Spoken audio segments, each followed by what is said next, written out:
I welcome you all, basketball degenerates, to another episode of the Pass First, Shoot Later podcast brought to you by the OC Basketball League. My name is Zico Pepic, and I'm here with my partners, Michael Van Wyck and Omar Almadine. And today we have a very special guest on the show for you. Standing at 7'3", one of the greatest shot blockers in college basketball history, former NBA big man and LA Clipper, Keith Kloss. Keith, thank you so much for joining us today, man. It's a pleasure to be here with you fellas. I know Omar brought you onto the show. I know you and Omar have a very special relationship. I know the stories are going to be pretty fun to listen to. Omar, why don't you talk your boy up here a little bit so we can get into some of these stories? Well, definitely, when we start talking about trying to bring in NBA players onto our podcast, we start talking about different stories, and Keith always has a story that I never forget, and we'll get into that later. But I've been knowing Keith for a long, long time, and we've actually played in a couple leagues together. It's easy to have a big man like Keith. You don't have to play defense for sure. Just send him to the middle. Omar. Huh? I said that always helps you. It helps anybody, Mike. You got a 7'3" guy. Mike, you've always been the big man at 6'5". So imagine if you had Keith behind you. See, what made it even more difficult for people is we had Tony at 6'9" in front of Keith and other people. Deshaun Bryant at 6'7". Remember that Lomita tournament? Man, yeah. And so really, what do you want me to do? All I have to do is really catch and shoot, right. And just not play defense. But Keith and I, we go way back from the JBL, all the laughter. Keith always tends to throw me a birthday shout out every December. He never forgets. I know Facebook helps his old ass. Excuse my hell yeah. But the fact that he doesn't forget to reach out is part of the friendship that we built over the years. So Keith, we've been talking a couple. This is what, episode number 4, Zico? 4 or 5 for us? This is episode 9, Omar. Yeah, 9. It's the 9th person you brought on. That's fucked up. Hey, the first. Hey, that's called the lack of sleep. When you have a newborn, the lack of sleep, your brain doesn't function at a high level. But we've talked about, yeah. Hold on, which one of you is doing the breastfeeding?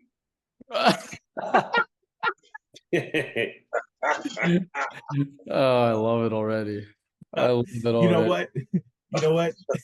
Definitely her. But that's a good one, Keith. No, Omar. The question is, afterwards. Yeah.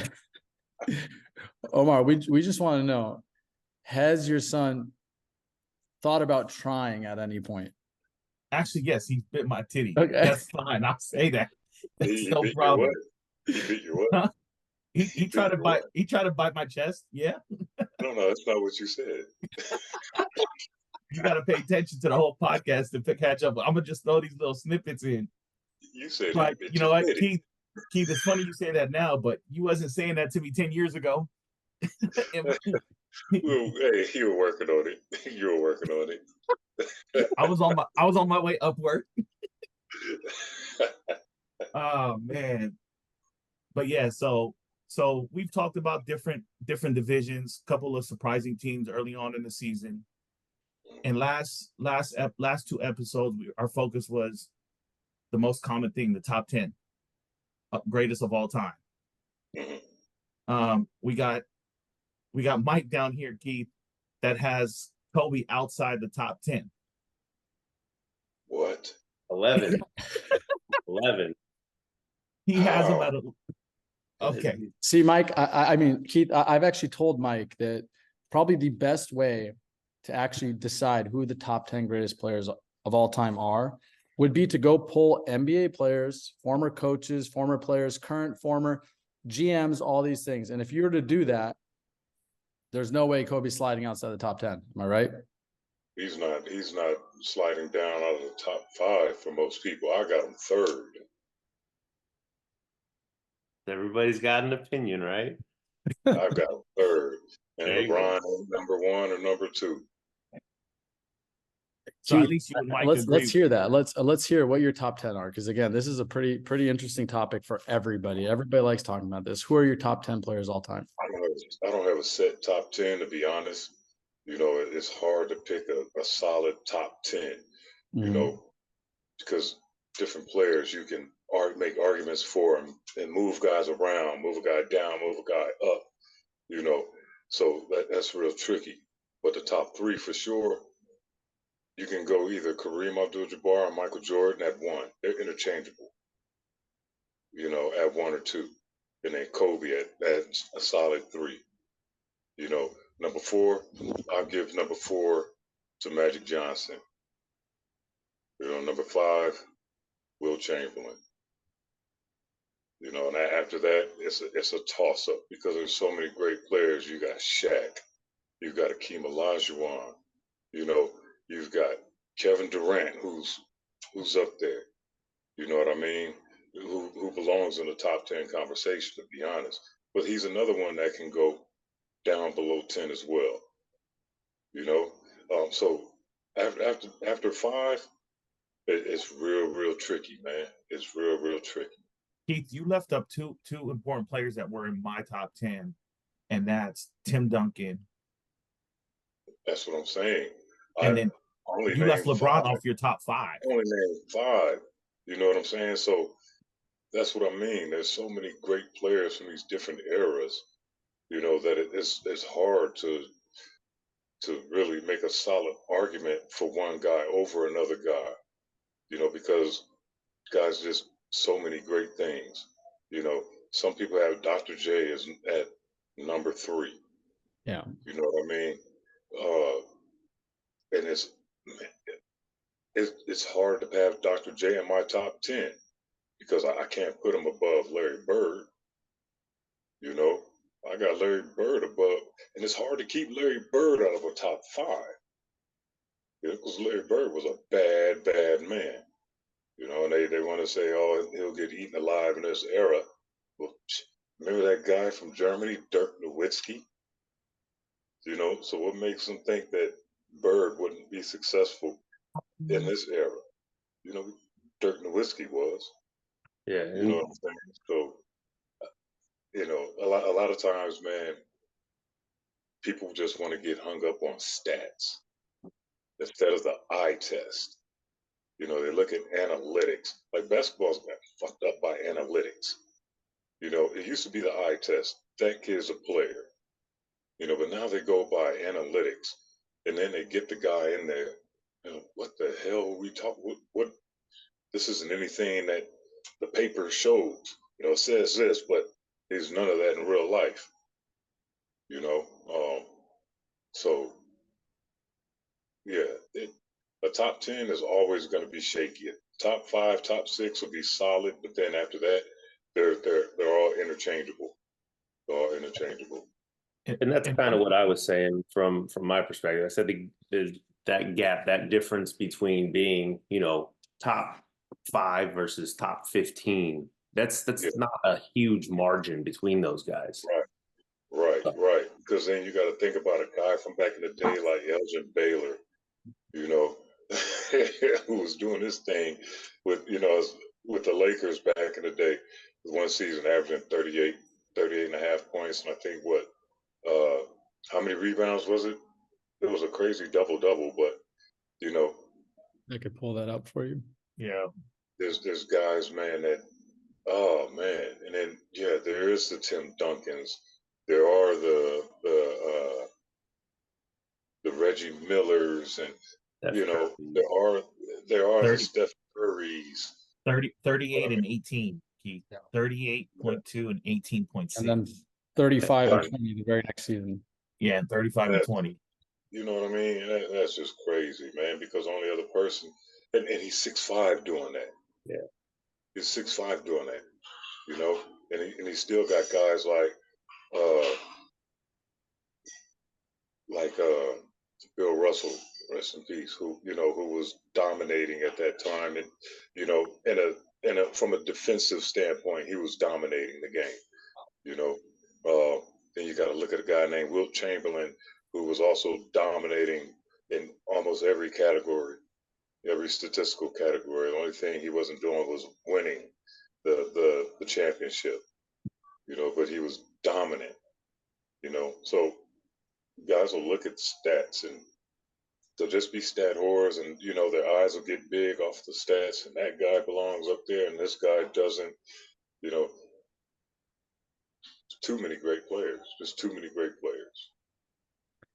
Keith, I'd like to ask you something. When we did our list, I think Omar and I both had LeBron at 5, and I see you didn't even list him in your top 5. And I know a lot of NBA guys that I've spoken to, they kind of have similar feelings about him. What is it about LeBron and the media promotes him as him and Jordan, where you talk to professionals and they don't always even have him in the conversation? What is it about him that kind of detaches him from that for NBA players? Remember when and Shaq brought this up recently. Remember when it was Jordan and Kobe? Yep. And now they're, just phased out Kobe entirely. And the Jordan Kobe comparison was a great comparison because they played the same position. LeBron's he's a one man in a threes body, in a power forward's body essentially. He's a point guard in a power forward's body. Let's say Karl Malone with Magic Johnson's skills. Mm-hmm. But look at the difference in the eras. This era has grown so soft. They've removed all physicality. You yawn at a guy's direction, you're liable to get thrown out the game and then fined, a couple hundred racks for it.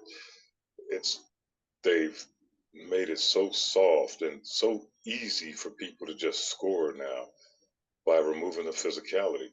Now guys just want to shoot 3-pointers or just go all the way because they know they're not really going to be contested. Nobody's really going to touch them, because a hard foul can get you tossed out the game. I got low bridge by Scottie Pippen. I went up for a dunk on Sabonis. I took off, and Scottie rotated over from the corner, and just flipped me. He just flipped me. And I came down on my back, flat on my back, bam. Well, my back first, and then my legs came down like a damn folding table. 2 free throws, and the game continued. This was in 2000. This is 99-2000 season. So, now they'll be suspended for 10 games. Yeah, absolutely. It's just ridiculous. So it's made it very hard for me to watch NBA basketball. There's a lot of fake tough guys, but Draymond, a lot of fake tough guys, man. Serge Ibaka, he's back over in Europe, but it's too weak. It's too soft. You touch them, they're flopping all over the place. They're like a fish out of water, and all the theatrics and how many times have we seen LeBron, somebody swipe at the ball and miss him completely, and he grabs his face and rolls over on the ground like he's a fucking soccer player. Can't respect it. Tremendous talent. Yes, can't take that away from him. He's a tremendous talent. He hasn't been in the news for any scandals. They tried to connect him to some performance enhancing stuff here lately. But other than that, he's pretty clean cut. And I think he has a great PR crew, bro. Yeah, he does. He does. and man, it's just from he doesn't that belong in that. He's not up there just because everything is tailored to over the years from the time he's come into the league up till now. It's changed so much where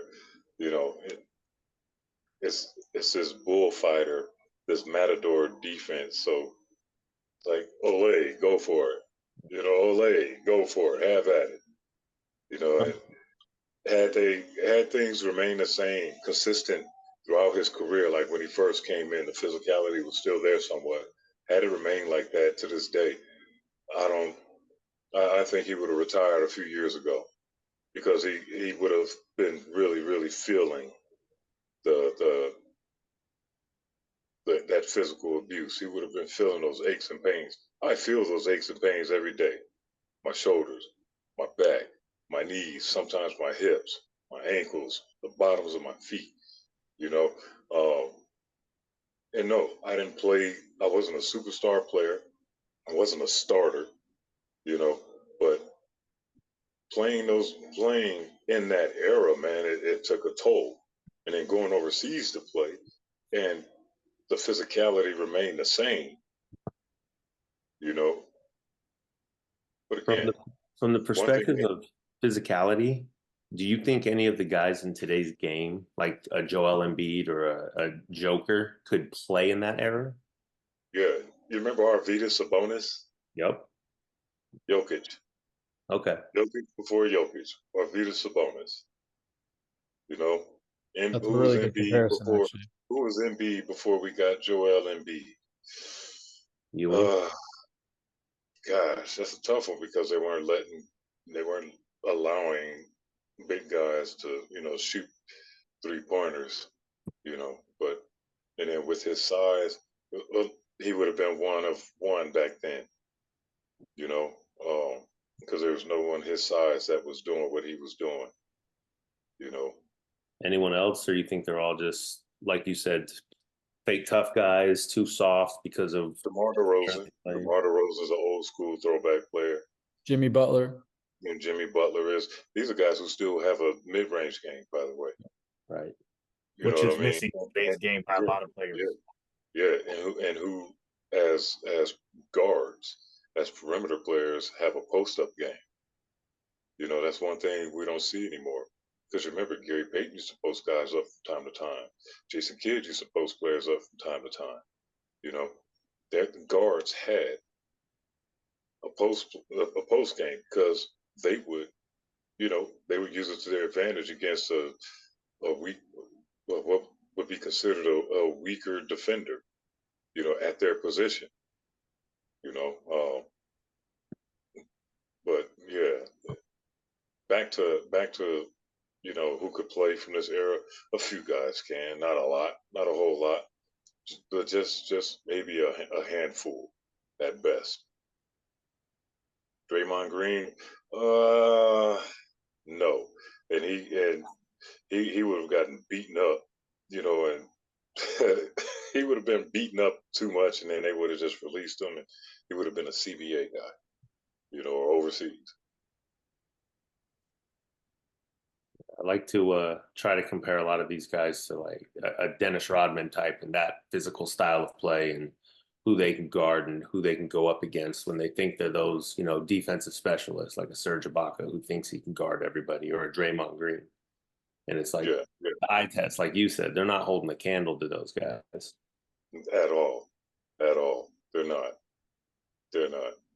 You know, it's just funny to see and to hear different people's perspectives about it.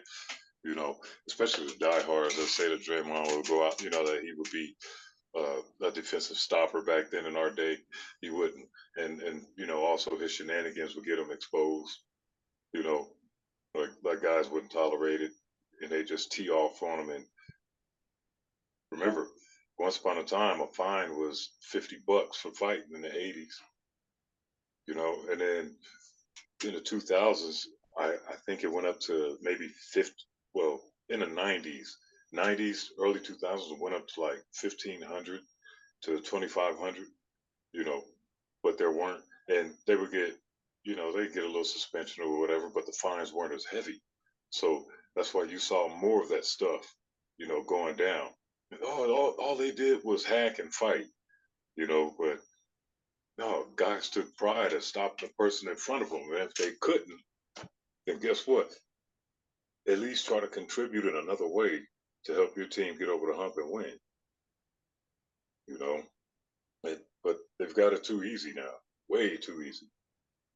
There was a time in the 90s where, you drive down the paint, you make a hard play, and you say something, and there's Charles Oakley or PJ Brown, and you say something and they're not gonna say anything back. They're gonna swing really quick and Davis remind you, like, boys. don't do it.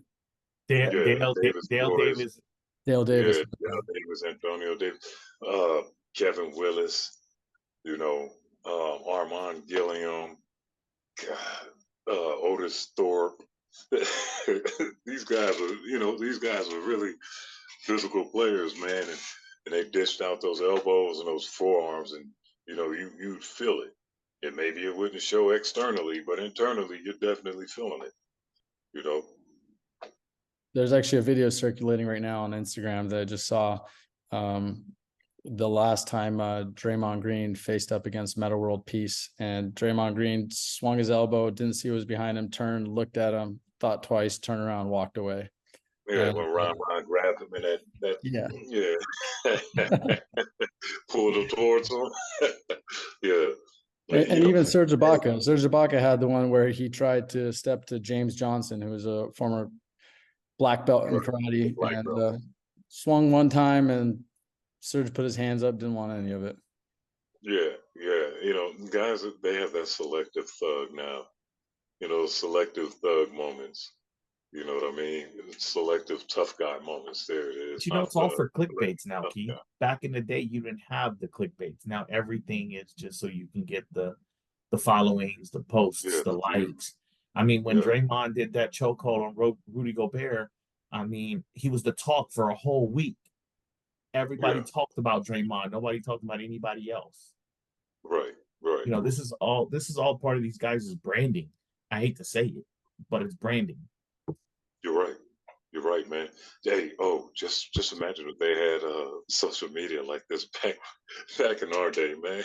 We would have had so many great internet moments and viral moments, at any given time, man. And so guys at our age were like, we're careful about what we post. Like we'll post something borderline, but nothing that's gonna go bananas, because had there been camcorders and cameras and all that shit back then, oh man. What would have happened to Rodman if there was cameras and social media and Instagram and TikTok back in the day? Rodman he married himself, remember? Well, yeah, Rodman got all that on his own. I'm thinking I know, but he was his greatest PR person, though. He was his greatest PR person. Guys like Sprewell about marrying himself at the book signing. That was fucking genius. But imagine the level that would have been at had he had all that social media at that time. It would have it would have morphed into something like crazier than what it was. It would have morphed. Crazier. Yeah, absolutely, man. It would have been even fucking crazier. Hey, do you actually have any Rodman stories? I got a good one, if you don't mind me chiming in, because I'll never forget this. I used to play at Newport Beach, 38th Street. There was an outdoor park, and Dennis Rodman lived right down the street from there, and so did Cherokee Parks and Sean Rooks. And I've known Sean Rooks since then. I used to play with him all the time. Yeah, I used to play with Sean Rooks all the time. He picked me up for his adult league games a few years after that. And I was on Sean Rooks' team with Cherokee Parks. Dennis Rodman was on the other team because he got there late. And somebody was just shooting the ball, and Dennis Rodman, I don't know why, shot was missed. He jumped in the air, grabbed the ball, dunked it over Cherokee Parks, wrapped his legs around Cherokee Parks, and just started holding on the rim and just swinging Cherokee Parks around. Wouldn't let go, just like wrapped his legs around, just like it was just the most random, like a stripper. And Cherokee Parks is like trying to get him off, like screaming, "Get the F off," and throws him off, and Rodman like drops down, like just like looks at him like, "What are you gonna do?" Cherokee Parks wants to fight. He's so mad, bro. He's furious. And Sean Rooks is like the nicest guy ever. He's trying to stop everything. He's like calming them down. Dennis just like looks at him, and he wears like nothing but like little tiny shorts and like tennis shoes, and just looks at him and just like went home. Did nothing else. It was just like the most random thing I've ever seen. But like I thought he was like trying to strangle the guy to death with his legs. Oh man, my story with Dennis is a little, it's for a mature audience. Let's just say it involved it involved the breaking of the nether region and having I was there to witness, and good God. But all right, so we're at a party at his crib, and I used to be an alcoholic, so it's like, Big Keith, grab you something. So I got my big plastic red cup, and I'm like, I already got something. And he's like, no, grab you something. And he grabbed Zap from American Gladiators. He said, and come with me. So I'm like, oh, okay. So I grabbed a porn star who was pretty well known back then, Janet Jackson. Let's go. They're on one end of the pool table, one corner pocket, Red the other corner pocket. He pulls out 10 racks and says, I bet you 10 G's you'll bust before me. I was like, what? Go in my pocket, toss it, so we got the money in the middle of the table. We just go to work, and we're talking shit back and forth to each other. Yeah, it shit feel good, don't it? You're about to come out, you can't, but, just talking crazy back and forth, and then he yells. And I'm thinking, okay, he's done. I win. So I don't even break stroke. And I grabbed him. I get the money, and I just started making it rain over her, and looking down. I'm talking, talking shit to him, and I noticed this the look on his face. It was in tremendous pain. So I'm like, okay, what's going on? And so I look at him again, and he pulls out of her. I don't look down. I'm an eye contact guy. But peripheral caught, and when I see this, immediately my body, reacts as though it happened to me. And I just, oh my God, and bend forward, and I'm, finishing. Oh, what the fuck did you do, man? And, I had this 3/4 length camel hair trench. Just made it, brand new, right? So I wrap it around him. I go grab my truck, get him in the truck, take him to the hospital, man.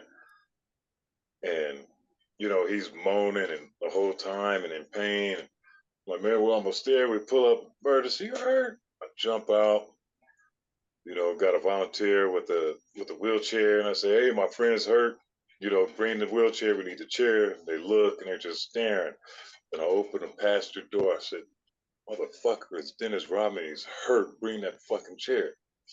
And he sticks his head out and he's just like, They said, oh my God. So they run over on fan mode and shit now. You get him out. And there's blood, just splat, splat, splat on the ground. And so I look in the trunk on my chair, on my leather seats. It's bloody.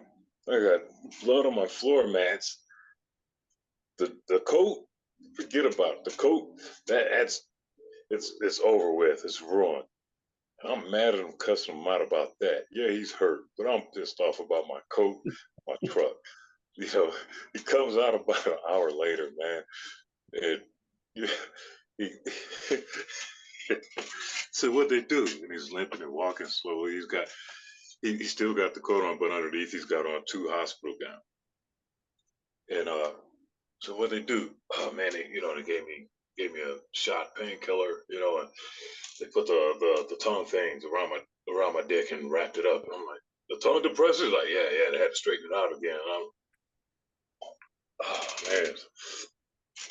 Took him home and was like, what do you want to do today? You want your coat back? Man, sorry about I don't even want the fucking thing, man. I just went home pissed. But man, yeah, that's my that's one of my Rodman stories. But There was one you told me about, Keith. I think it was your rookie year. At the club. And you had subbed in off the bench. Oh, in Chicago. Okay. So I was told I got to guard Mike my rookie year. I was nervous as fuck because come on, man, that's Michael Jordan. He used to go to that era. and I had to guard him.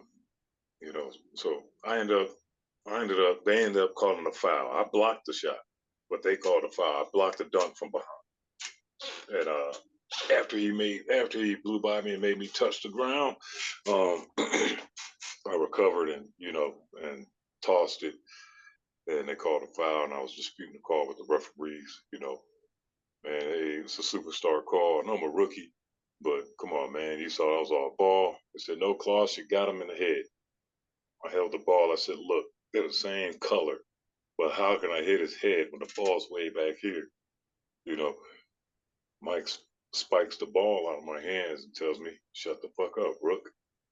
And I'm just stuck now. And he just mad dogs me and chewing his gum as he walks the free throw line. So Dennis lines up next to me. And I'm like, damn, Mike is like that. I'm just really thrown away by that. And Dennis lines up next to me. He said, hey, man. He said, hey, Keith, we can either fuck Mike up now or we can wait till after the game. I don't like that motherfucker anyway. And I just busted up laughing, man. And that just changed the whole tone of the game for me. To where now, okay, this shit is fun again because this dude, you know, I don't know if he was serious or not, but I went from being in shock with what Mike just said to me and to busting up because, damn, you don't like Mike? You're talking about now or wait till after the game? It was just wild to me, but good dude, very sensitive dude, very, very sensitive dude, but a good dude nonetheless. I had nothing but respect for him. He's actually one of the greatest marketing minds, because you mentioned marrying himself. First, remember, first he was going to have a book signing. Then, I'm going to get married. My bride's going to be there. So you already got a flock of people who want to get the autograph. And then, oh man, he's going to get married too. If she's going to be there, who is it going to be? So now even more people show up. And then he shows up, horse-drawn carriage. He come on. He gets out with the damn, with the gown on and the makeup. How many more phone calls are made? And from those phone calls, how many more people, showed up to see this with their own two eyes?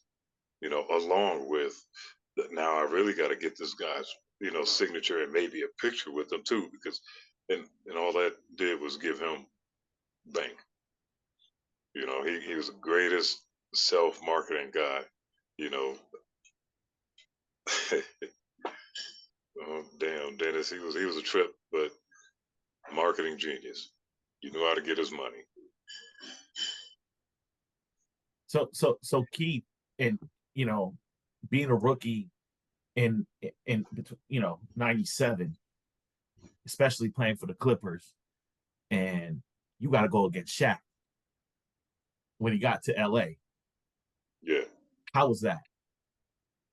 And people used to ask me, what was it like guarding Shaq? And I point to a wall. I find a wall and point to it and say, run through that wall.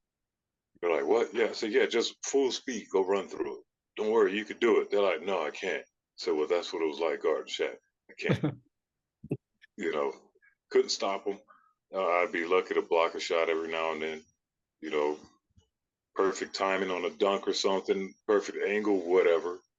But 9 times out of 10, I was on a poster, and he was so strong, man. And at my peak in the NBA, I was 220.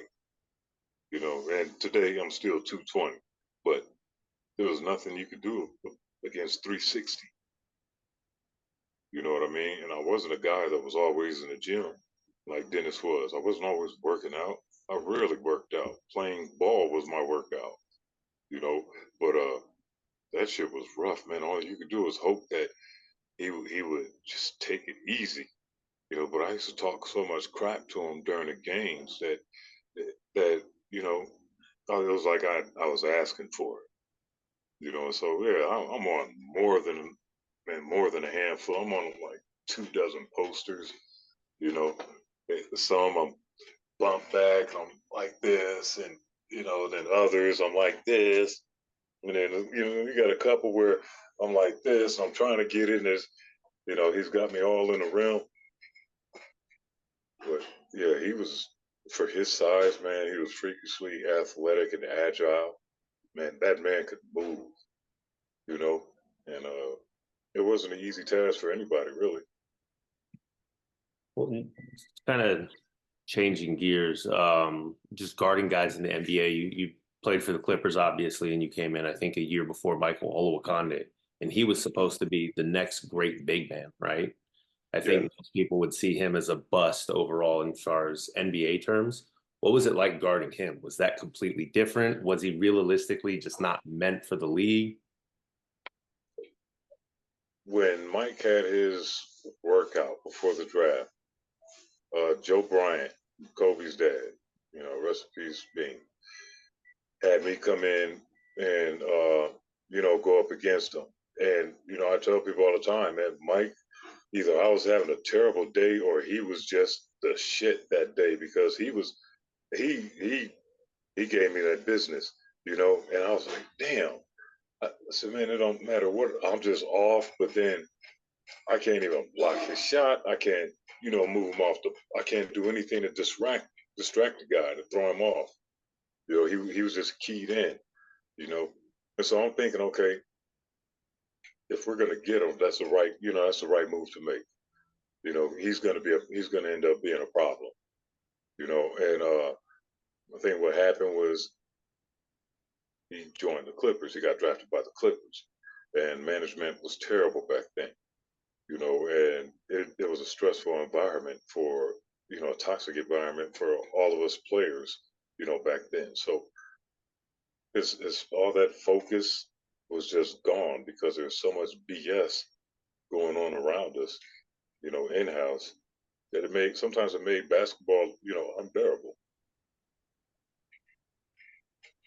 Mike had potential. Mike had potential.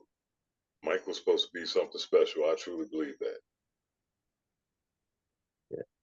And I mean, obviously there's a well documented history with the Clippers and the management at that time. So seeing that from the inside's got to be different, and sharing that is just Yeah, crazy. But you see guys like that, and you always wonder, like, even guys that just come through that excel in college and then go to the NBA. It's like, what changed? What was different? And I'm sure a lot more of it's behind the scenes, that management of teams that just isn't out in the public, right. And then especially more also, so then. you know, fitting into what the coach is trying to do. You know, fitting into the coach's system. I was a perimeter player, you know, my whole playing career, and then I get to the NBA, and I'm, you know, and I got to turn into a back to the basket player only. You know, I learned how to play the post in college during my freshman year. You know what I mean? But if so, the coaches know who they want doing what, and they're gonna designate those roles to these guys, and then everybody else has to, you know, get in where they fit in. You know, for instance, Jim Todd, my man, after Chris Ford was fired, Jim Todd brings in Kareem and Dennis Johnson, a Laker and a Celtic, as assistant coaches. And he told us, he said, hey, as a team, I want us to get up 100 shots a night, 100 shots a game. He said, Maurice is going to get 20, Maurice Taylor. Lamar is going to get 20, Lamar Odom. Derek is going to get 20, Derek Anderson. And man, who was it? Was there another player? No, that was it. Those three were Jonathan going to Wright, get is he still 60 there? shots between them, you know, and then the rest of, you know, the rest of the team, we had to take care of the rest, whatever was left over, you know, 60 primarily for them. But of course, they're going to get more shots than that. So 40 and under, 40 and below, the rest of the team had to fill, you know, to fill that in. And guys did feel some kind of way, you know, about it. We weren't mad at our teammate. You know, we were just disappointed in the coach. Like, damn, so really they're getting everything and we can't do anything. Guys were trying to, you know, worried about getting that next deal. You know, because the next contract for guys back at that time was 56 million. You know, between 42 and 56 million. So that's what guys were really thinking about, and it just took away from our focus of changing this shit situation, this shit culture, this losing culture that we're having to experience with the Clippers. Keith, I can understand that's like stressful for a rookie or a younger player to go through something like that. I know a lot of the younger players end up having a vet who kind of helps guide them. Was there a vet that was on your team that kind of, no one that kind of, No, because guys were really more worried about getting the hell up out of there. So it was more like, oh man, I don't know what to tell you. Like Pooh Richardson, that's my man. Pooh Richardson, I don't know what to tell you, young fella. You're gonna have to you're gonna have to figure that one out, man. I don't know what to tell you. You know, I was like, damn. You know, so because he had his own issues with management. You know, other guys are just again trying to get the hell away or trying to stay as low profile as possible so that they don't have too much of the stink on them. You know, and that's just being honest, man. And guys don't really want to talk about certain things because they're still attached to the NBA or trying to, you know, get back in the NBA in some working capacity with organizations. So they stay quiet on a lot of stuff, like having to deal with Donald Sterling's homosexual advances towards us. You know, oh, did I say that? Is my mic on? Damn. But we had to deal with Donald Sterling's sexual advances towards us, you know, and that was another thing that we had to deal with. So, yeah, that's what life was like as an LA Clipper in the 1990s, you know, until they managed to get rid of Sterling. So Keith, let's pivot here real quick because I know you can keep going about that experience that you had there. But Mike touched on something, and I want to ask you a specific question here is, you know, the whole transitioning from being a college player to being an NBA player, right? You have these great college players that don't translate over to the NBA. Right. What is the most common? What is the most common trait or issue that you've seen in your career, and then beyond that, when your involvement with other players, and what is the biggest issue with translating from the college to the NBA level? Sometimes transitioning to becoming a role player where they were once the star player on their team, you know, then also realizing that for some, they had things handed to them pretty easily, like they weren't expected to work hard, they weren't held accountable. You know, in college, they're able to get away with a lot of stuff. You know, that in the pros now, it's a different level. Now you're dealing with grown men every day. And so a lot of things won't be tolerated. Guys weren't mentally strong enough to hack it. You know, the biggest problem though for a lot of guys was making that transition for the guys who did fall out early, transitioning from being that guy to a role player. You know, that's tough on the ego.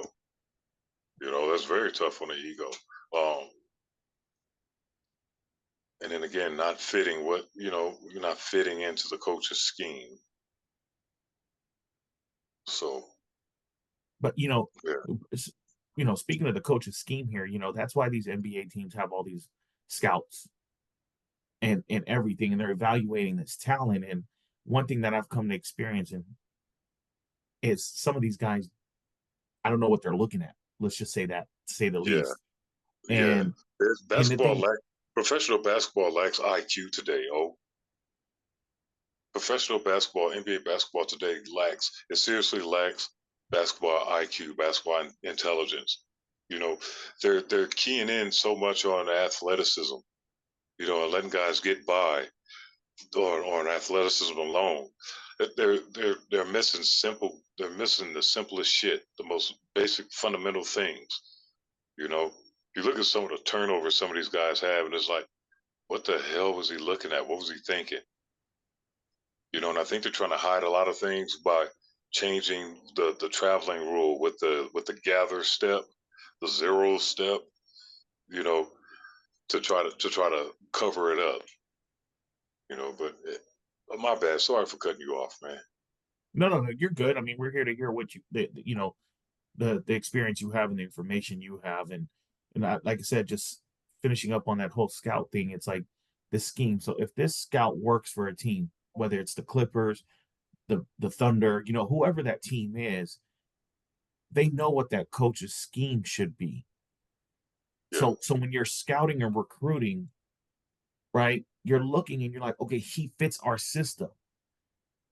But you see a lot of times they're just taking, like you said, just the athlete in the draft and Yeah. hoping they can mold this person into this player that ends up being, unfortunately, either a bust in their eyes, or two, just rides the pine, and just rides the bench and ends up Yeah. not getting any play time, and all of a sudden his value drops and now he's a journeyman. If he doesn't go get cut and has to go overseas. Right. So it's just interesting to me to see that. Yeah, it happens more times than not, you know. But again, they're trusting analytics too these days. For the last 15 years, they've been, basing things off analytics, rather than the eye test. And actually, then, it's tough to watch. It is tough. It is really, really tough to watch. And then they say, guys, from our era, we're hating. We're hating. It's like, no, we're not hating. We're stating the obvious because we were real students of the game, and we were always working on our game. We were going to pickup games everywhere. The best pickup games were once upon a time at Loyola Marymount, and then it transitioned over to where UCLA, the UCLA runs. So you're going to get the best of the best there, and you're going to get guys who want to get better who were there. I wanted to get better, and I felt like I was one of the best at what I did for my, for my height, and so I was there, and I had to admit it took me a second to get adjusted, but once I got adjusted to the flow of things there, oh, it was on, it was on, and I had a ball doing it. They don't do that anymore. Now they're renting yachts and they're out on, out on yachts together and with their families and just chilling. Nobody's, iron sharpens iron. Mm-hmm. Iron sharpens iron. Okay, they showed for a couple years now. They showed guys playing pickup games, but it didn't have that same. Just looking at it, it wasn't the same as what we were doing back in the day. You mean guys like Devin Booker who are scared of double teams? Yeah, why are you doubling me, bro? It's pickup. Yeah. What the fuck? Who cares? This is when you work on your shit and you get better, because you're gonna get doubled during a season. So you may as well work on it now. Get ready for it now. Mental weakness, man. Mental midgets. When you hear stuff like that, you know what I'm saying? But it's a social media era also.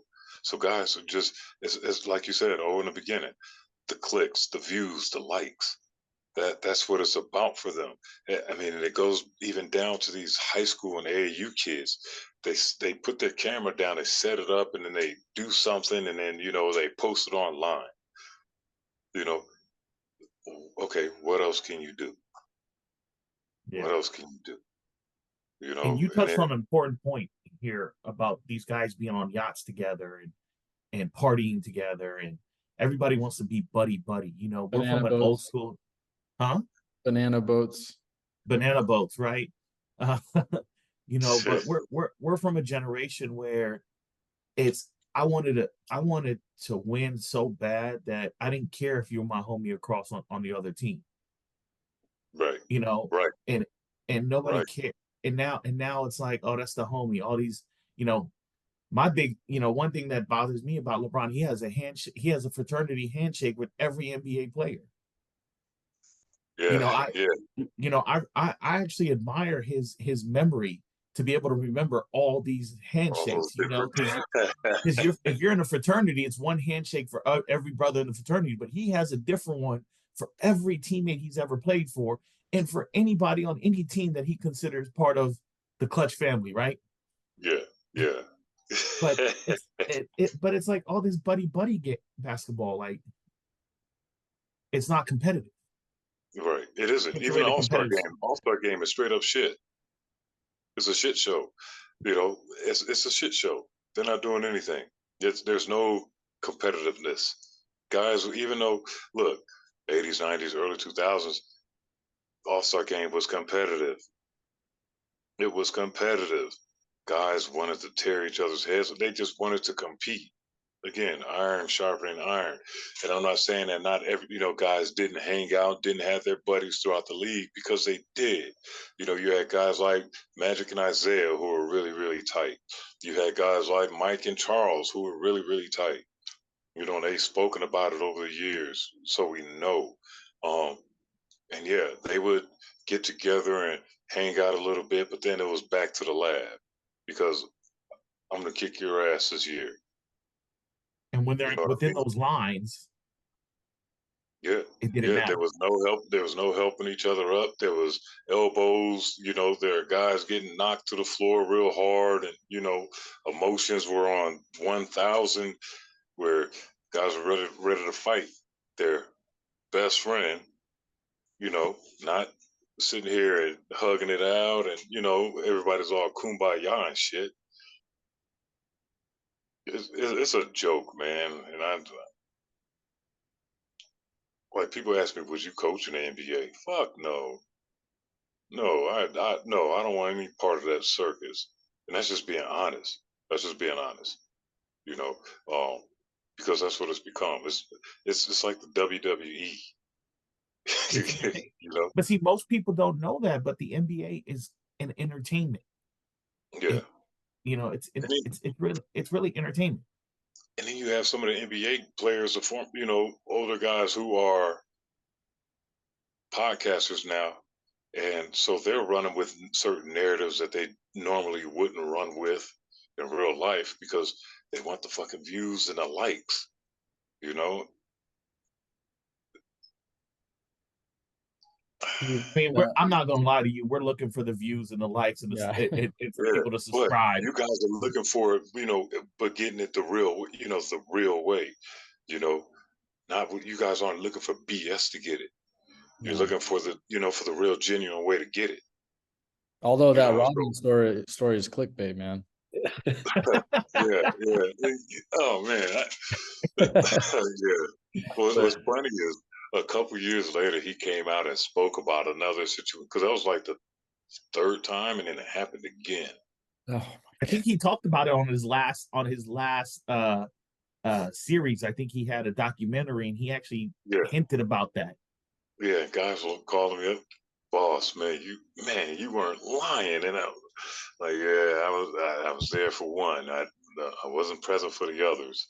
I didn't even know it happened that many times. I just knew about the one, but 4 times. Damn, glutton for punishment.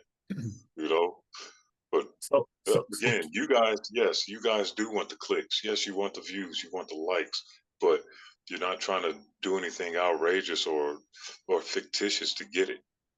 Yeah, you're organic and genuine about it. Yeah, it's that authentic story. And here's the thing. Real isn't as expected as the fake. Truth isn't respected like the false is. That false narrative, they're gonna spin it, they're gonna run with it like crazy. But if you get a person that comes in and just tells you the truth and tells you like it is, not holding anything back,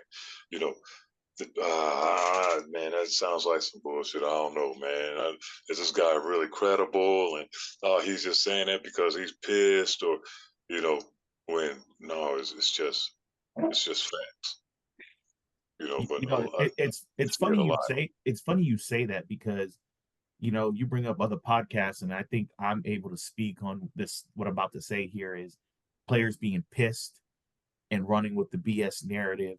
And shout out to one of my favorite, Gilbert Arenas, but he got Rashad McCants on his podcast, and I got so many people that DM'd me when Rashad McCants tried to say that his team in Lebanon would beat an NBA team. Is that you guys or is that me? You froze. I That think you froze, yeah. that's what happens when you in Is that me another or is country. that you guys? No, you froze, Keith. Okay, You're okay. back. Go ahead. Good, good. Sorry about that. Go So ahead. he talking about his team in Lebanon would beat an NBA team, and it's like most people don't understand overseas basketball, let alone a specific country, a country that I'm from and that I'm very familiar with the team he played with, and it's Mhm. like, dude, what are you smoking? Like that's the BS you're trying to tell people to build your pissed off narrative that Yeah, you know you're hating on some of these NBA players or these NBA teams and trying to say a team in Lebanon that didn't even win the championship right, can beat an right, NBA team. right. You know, I mean, there's a there are a couple occasions over the years, where somebody did lose, to a European team, but it's basketball, man. It's basketball. Basketball is a game of runs, and at the end of the day, who's going to sustain their run the longest on the court? Who's going to be able to get key stops when they need to? That's just a game, hey, But hey, yeah, hey Keith, gotta be realistic. Keith, I know you in Costa Rica now, but bro, they don't got bigger houses for you there. Man, look, this is just the kitchen. This is just the kitchen, because we got a loft up here, so it's just because of the kitchen. You know what I mean? But other than that, you see, I can't touch the ceiling. There you go. So Okay. I feel better now. I was a little worried about you, bro. nah, it's just the kitchen. That's all. It's Keith, on the room. It's on the room where I gotta, duck down. Keith, I really wanted to ask you something. So since we're doing a podcast, a lot of the stuff we're talking about is today's NBA. And like you, sometimes today's NBA is hard to watch for me. I'm Yeah. old school. I love defensive minded players and teams. I've always been a Lakers fan. However, it's been Ooh. rough watching the Lakers. It's been rough watching Lakers for a long time, especially since Kobe left for me. But I've started watching a lot more teams. There are certain teams I like watching a little more than others now. Most of them are going to end up being old school coaches. The Miami Heat with Spoelstra, New York Knicks with Thibodeau. Right now, the Minnesota Timberwolves are playing great defense. Oklahoma City Thunder are playing great defense. I like watching some of these different teams now. Are there any teams right now that you like watching where you say like, all right, this is tolerable because they're playing defense or because they're playing the right way? No. Are there any players that you like watching where you could say, this I can tolerate? I like watching DeMar play. So every once in a while I tap into a Bulls game. I like watching Jimmy Butler play. The old school style guys. I love seeing those guys. But after that, no. To actually be able to sit there through a whole, 48-minute NBA game, that's tough. That's really, really tough. You know, That's one just being one honest. one player, one new school player that I think is honing into that old school mentality to me is Anthony Edwards from Minnesota. And if and I've watched a couple of his games, and Keith, you know, he is bringing some of that old school toughness back, that three level scoring. You know what I'm saying? Not falling in love with the 3-point line, and a guy willing to guard the best player on the other team while still trying to put up 20 to 30 points a game. Hmm. So he's one of those youngsters that I see is really trying to play the game the right way. Right, right. But Hey, I hope he stays healthy and has a long, successful career, and can play at a high level for as long as possible, because he's one of those, he's another one of those rare type players, you know. so I was gonna ask you another question, but since you really don't care too much about today's NBA players, I was gonna say who of the current NBA players you think will crack that top 10 of all time when it's all said and done for them, or have the potential to. You know what? If Wemby can stay healthy, but then also, man, it's so soft now, So yeah, the top 10 of current,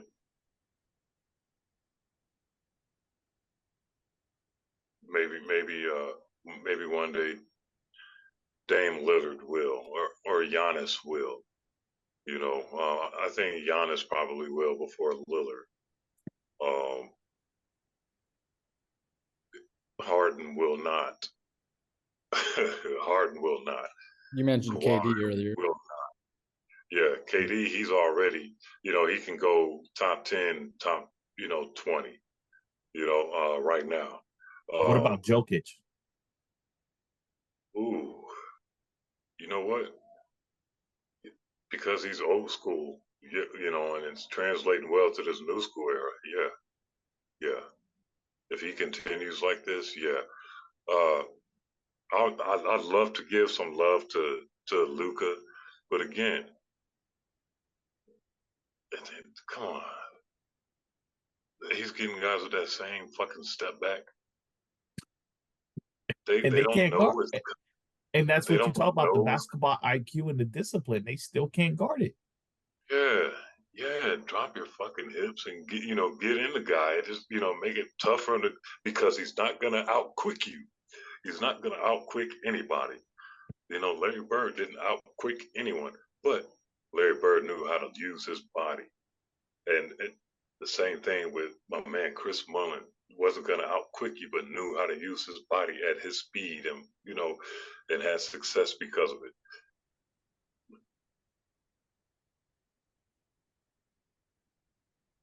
Keith, you mentioned Wemby, and I thought that was somebody I wanted to mention in this podcast because I think frame wise, he's really similar.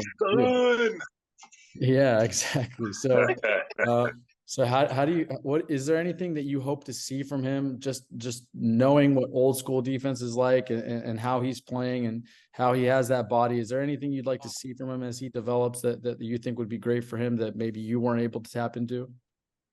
Well, first of all, they're letting him do, everything that I wanted to do.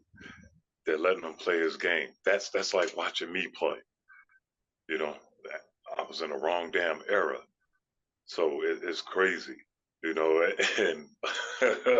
I used to get mad, years back. I used to get mad, like, damn, they really just held me back, didn't let me do my thing, because I'm more than what they, turned me into. But I'm really happy for these guys, at least for the big guys who have that kind of versatility. For Porzingis, Wemby, because before that it was who? It was Ralph Sampson. He was the first big guy that could do all those things. Who could shoot the three, who could dribble, who could pass. And then Arvydas Sabonis, but he was over in Europe for his prime years. So we missed seeing the very best of him, where he was doing the very same thing. We saw him at the end, where it wasn't nothing spectacular, but it was still like, damn, at his age and this size, he's able to do this. And it was just, the athleticism was gone, the injuries had overtaken his body, but he still had this, and he used this to his advantage on the court. These guys, they get to come in and play the way that they've been accustomed to playing, and that's great. That's great. And they got to thank those guys that I mentioned before, and the Dino Rajas and the Dirk Nowitzkis who came over with size, and Lamar Odoms who, were given opportunity to play their game. They were. What happened is more and more European players came over, showcasing this all-around skill, and the NBA said, well, we got to do something about it. And they slowly started phasing out the big man, the traditional center. And so now you got guys like Robin Lopez and Brook Lopez, who were always mid-range or back to the basket players with their big frames. How are they maintaining their longevity? They're stepping up, showing that they can consistently hit a three ball. So that's what's keeping them around. What happened with Dwight when he came over to the Lakers? he started stepping out and shooting that three, showing that he could shoot a three. Oh, when we were in the Drew League playing with JaVale McGee, one year he just came in and he was just, this is about 7 or 8 years ago, he just came in and he's just working on his three-pointer. He was just working on his three-point shot. But guys were seeing what was going on, and they just started, opening up their bag or adding to their bag to increase their chances of having longer Careers. lasting NBA careers. Yeah. So Keith, speak, and this is the last thing I want to touch on when it comes to Wemby here is, You want to touch on Wemby? pause.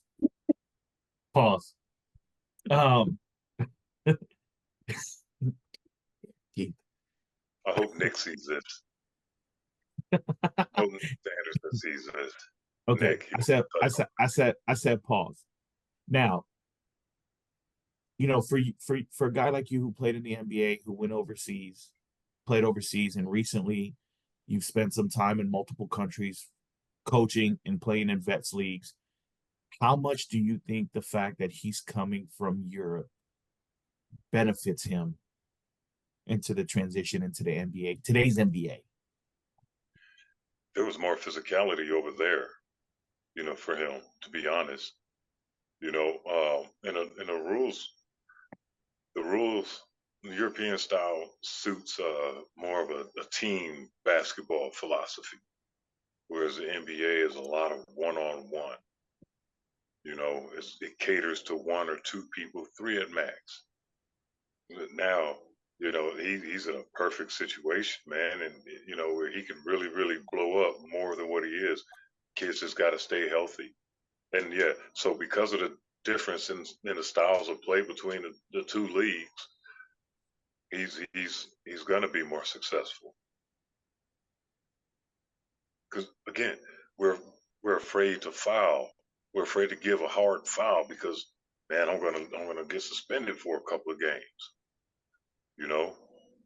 Fuck that. Go foul that mother. If you make a sincere play, an honest play on the ball, make a basketball play. First of all, don't just be a caveman and go out there, and then hack someone. Make an intelligent basketball play. You know what I mean? That way you don't have to worry about clobbering somebody. Yeah, that's the crazy thing. But for a lot of our followers and our OCBL fans, just want to let you guys know, if Keith was not living in Costa Rica, he would be the center for Doba Sports. He's a Doba Sports for life. Keith has a Doba Sports jersey. We've been rocking together for some time. There's an extra medium. I got the John Stockton shorts. Yeah. So the bundles Keith, exposed, meat coming out one side, potatoes out the other. But we really appreciate you joining us tonight for our podcast and sharing your insight, your experiences, the stories. It definitely, is appreciated, and I think my partners here enjoyed this episode. And I'll leave it to them. Mike, Zico, any last things you have for Keith?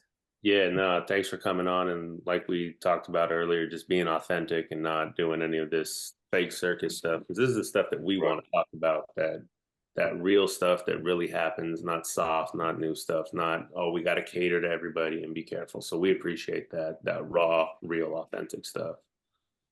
Oh, no problem. And man. you taking the time out. You guys didn't ask Omar about that protein box from Starbucks. I was going to ask that. I didn't want to end the episode before that happened. Keith, this was awesome. I don't want to end until this happen until you tell this story. So please tell this, and then we'll do our goodbyes. Go ahead, O.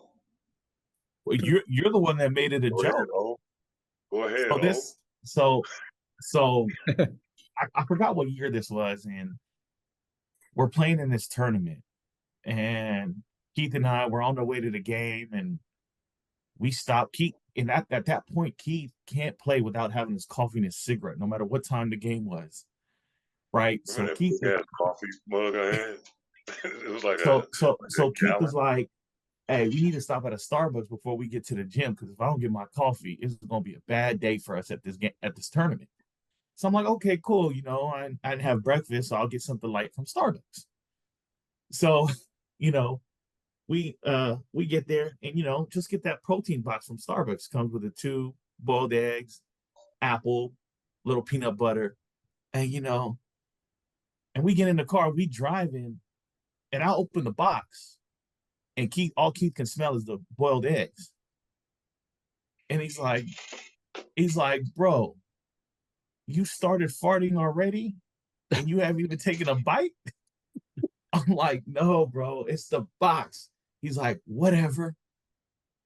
So that whole entire day, we on the court, it didn't matter who we played, what the play was, anything. If he smelled something that was off in the middle of the game, he was like, yo, it's Omar's protein box. The whole entire game, the whole entire day, it was Omar's protein box. And at some point, it probably was Omar's protein box, though, right? It was. You know what? I wouldn't be surprised. I think you guys all been there. You get bumped off balance, you might fart for a little bit. You know what I'm saying? Sometimes it's a good defense. Yeah. Look, I'm real quick before we go. So back in the day, my nickname once upon a time was Tall Can, right? Because when we were playing together in the JBL, I'd walk into the gym holding a tall can of 211, right? And then I'd finish it, reach my pocket, crack open another 211, another tall can. Those are 24 ounces, 22 ounce, 24 ounce. Yeah, 22 ounce. Crack it open, drink it. So, and I had one in every pocket. So guys started calling me Tall Can because of that. So once I got sober in 2007, I became, the big coffee. But then, because you never caught me without a cup of coffee in my hand, I used to love going to 7-Eleven and getting that, that blueberry coffee or cinnamon coffee. And, so even guys today still call me Tall Can. Haven't had a drink since 2007, man, by God's grace. And it's just so funny because shit just follows you, and they tell me all the time, man, we're glad you don't drink anymore because you did some crazy shit, but you always be Tall Can because big coffee doesn't sound right, but hey, you already know, man, there's nothing but love you, brother. Absolutely, bro. It's good good to catch up with you. And yeah, Facebook does help with a lot of fucking memories, especially with birthdays and shit. But when you have a genuine love for somebody, you're always gonna stay connected to that person no matter what, no matter the time difference, no matter where you are in the world. You know Absolutely. what I'm saying? And that's what it is with me and Omar, man. And we can drop crazy ass jokes. I'll hit them, every once in a while with just fucking with them, and do my bad impressions and shit. Then we'll just sit back and laugh at each other because we've had so many great times on the basketball court and off the basketball court. It's shit that you can't trade for anything in the world. So absolutely. I'm grateful, bro, that we're still here. We're still here. You mentioned Sean Rooks, man. That was my big brother, man. Big brother to a lot of us. He's not here anymore, man. And we're fortunate that we're still here and still able to enjoy our lives and get together in a fellowship like this. So thank you guys. And I wish the best for all of you with this podcast. I hope you fucking blow up and you're just as big or bigger than all the smoke and anybody else. Don't sell out on that dumb shit like Gil Arenas does from time to time. Stay real, stay authentic. They will come. If you stay real, they will come. But I wish you guys the best. And that's the plan. And we talk about memories. I'm gonna leave it at this and end this episode on this one. If you go to my Instagram page and you scroll back down to a couple memories, that same day about the protein box, I caught Keith taking a nap between games. And some of those gyms have that little theater step that's behind the backboard. Well, Keith was sleeping from end to end where his head was touching on one end and his feet was touching on the other end. And I took a picture and I posted it. Caught him slipping. So we talk about memories. man. You can see it on my Yeah, Instagram. yeah, man. Damn. Oh, god damn. We'll have to share that, Omar, because there's a lot of kids who I don't think realize how tall Keith is. So I think it's definitely something we have to share. Definitely. 7'3", 221, 2 meters, 21 centimeters for those in other countries. You know. You got that ready? yeah, yeah. Keith, Like, what's the thank you 7'3"? again, What man. is that? 221. Oh, okay. Wow, so tall. Yeah. Keith, thank you again, man. This was awesome. We really, really appreciate it. I can't thank you enough. You're the first NBA guy we've had on. This was awesome. If you ever want to come back on the show again, tell more Omar stories, tell more NBA guy stories. We'd love to hear them. I love this. I could do this all night, man. Right on. Absolutely. Michael. Hey, great to meet you again. Thanks for having us. Thanks for coming on here, sharing those stories. You're in the area. Let's all get together and do something. Omar can tell us more stories. You can tell us better stories. Hey, Omar's got more crazy stories about the other guys as well. He's just holding back, you know. He's holding back. Omar's got a he's lot of holding stories. I've heard some of them. Some of them I don't ever want to remember. Yeah. Zico, appreciate it, man. Thank you so much, man. All right, guys. Thank you guys again. Have a great night. Oh, no more protein packs. Hey, just protein shakes now. Oh, shit. Man, those ain't that, man. Those just keep me in the bathroom. Can't do it. Keith, you're big coffee. Omar's big protein now. Yeah, big protein. Big protein box. Big protein box. Oh, man. All right, fellas. All right, Keith, you have a good night. Again, Keith. Appreciate it. All right, you as well. Be blessed. All right, man. You too. All right.